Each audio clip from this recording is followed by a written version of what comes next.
Assalamualaikum warahmatullahi wabarakatuh. Selamat siang teman-teman semua. Kembali lagi di channelnya Garuda Farm, channel yang membahas seputar dunia peternakan.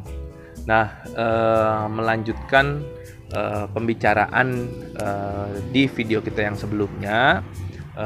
Di video kali ini saya akan membahas lanjutan tentang bagaimana tips and triknya sukses dalam berjualan hewan kurban.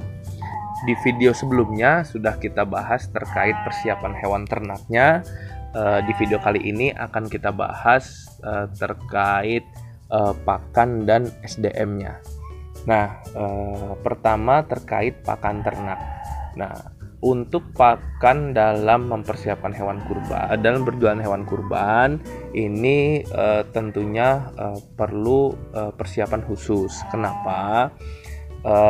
Pakan ini memiliki kontribusi yang cukup besar di dalam pengeluaran kita dalam beternak, baik itu sapi, kambing maupun domba. Sekitar kira-kira 70 sampai 80%. Oleh karena itu perlu strategi khusus, perlu cara khusus dalam mempersiapkannya.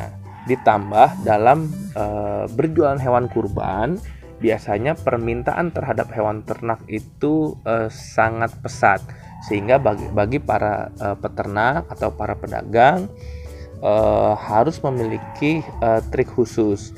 Nah, saran dari kita yang pertama yaitu adalah mempersiapkan pakan tambahan atau stok pakan yang cukup. Nah, stok pakan yang cukup ini diperoleh dari mana? Bisa diperoleh dari membeli dari luar tapi memiliki kekurangan berupa harga yang mahal. Nah, saran dari kita yang paling bagus adalah mempersiapkan pakan silase atau fermentasi. Nah, kebanyakan para pedagang atau penjual hewan kurban ini akan mengalami kendala dalam penyediaan pakan. Kenapa? Karena di waktu yang sama, di momen yang sama, teman-teman pedagang atau penjual hewan kurban ini berjualan sehingga akan menyerang atau bahasanya mengambil rumput lapang ataupun pakan-pakan alami lain yang ada di sekitar mereka, sehingga banyak ketersediaan rumput lapang, pakan alami dari kambing, domba ataupun sapi itu banyak terserap habis. Nah, jangan sampai kita mengalami kekurangan dari pakan ini.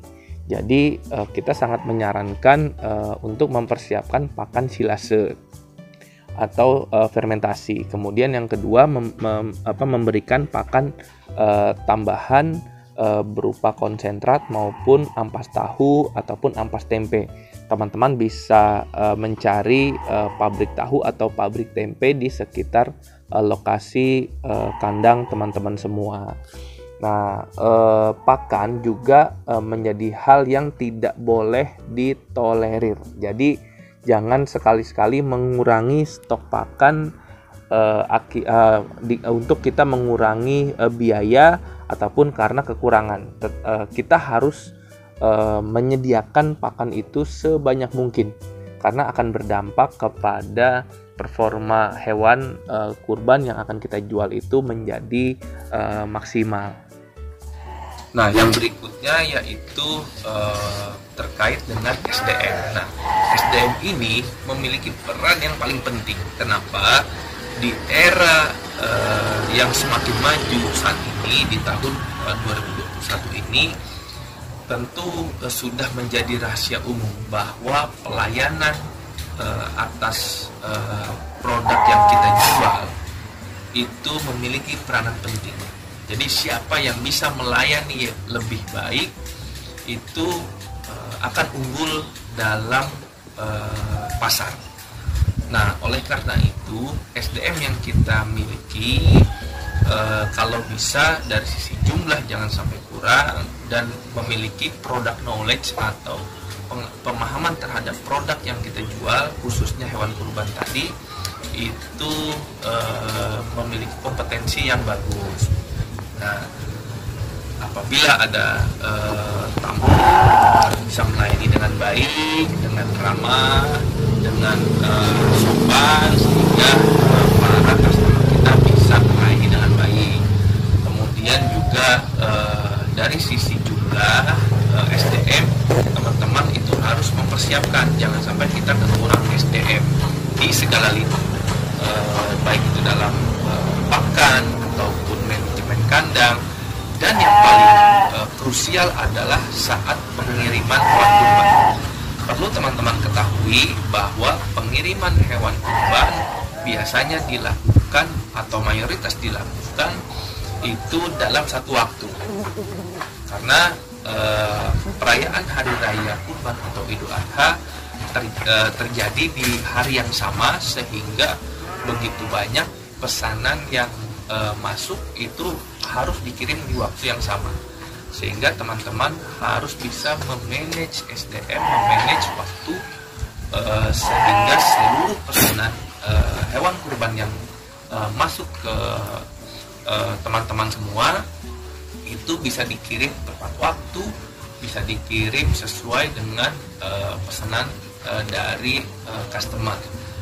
Jadi saat waktu pengiriman itu juga memiliki merupakan waktu yang krusial. Harus dipersiapkan SDM yang cukup saat pengiriman, membutuhkan transportasi juga yang sangat memadai. Nah, itu kiranya sedikit masukan dari kita terkait pakan dan juga SDM dalam berjualan hewan kurban. Mudah-mudahan bisa menjadi referensi singkat bagi teman-teman semua, bisa menjadi input manfaat bagi teman-teman yang sedang mempersiapkan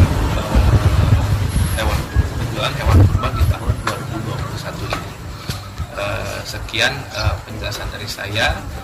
Semoga bermanfaat. Kita akan ketemu di video berikutnya dalam penjelasan singkat terkait pemasaran dari hewan kurban. Nah, sebelum saya akhiri, saya selalu ingatkan teman-teman untuk support terus channel kita dengan cara subscribe, like, share, dan komen, sehingga teman-teman bisa update terus info-info seputar dunia peternakan. Wassalamualaikum warahmatullahi wabarakatuh.